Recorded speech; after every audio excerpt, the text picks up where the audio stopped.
Hindi lang sa mga bata kundi maging sa overseas Filipino workers at kanilang pamilya ay binuksan ni Pangulong Ferdinand R. Marcos Jr.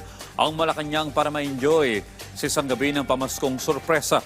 Yan ang ulat ni Glacel Pardilla. Exciting na mga palaro, fun rides at masasarap na pagkain. Handog yan ni Pangulong Ferdinand R. Marcos Jr.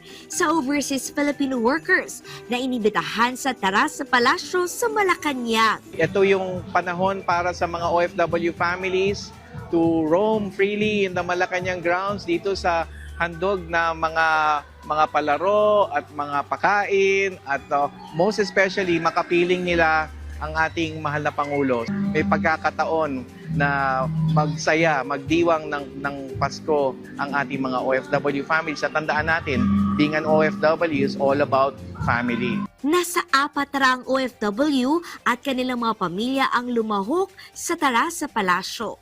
Layo nitong bigyang pugay ang mga tinaguriang bagong bayani na nagsisikap at ibinabandera ang sipag at talento ng mga Pinoy sa iba't ibang bahagi ng mundo.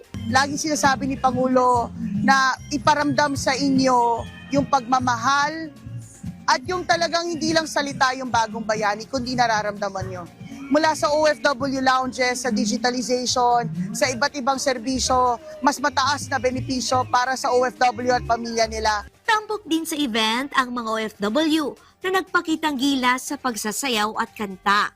Inimbitahan sila ni First Lady Liza Araneta Marcos nang bumisita siya noon sa Riyadh. Sobrang saya po, like first time po kasi namin makarating dito and it's an honor to be part of this celebration. Solid din ang bonding ng mga OFW na ngayon lamang nakapiling ang kanilang mga pamilya. Bilang OFW po, kumbaga isang karangalan po na na-experience rin po namin po yung ganitong klaseng proyekto po na mag-enjoy rin po. At yung mga pamilya po namin na nandito, kahit malayo kami, masaya po kami at na-experience po nila yung ganitong klaseng project po from our President. Ngayong Kapaskuhan, isa ang mensaheng nais ihatid ni Pangulong Marcos.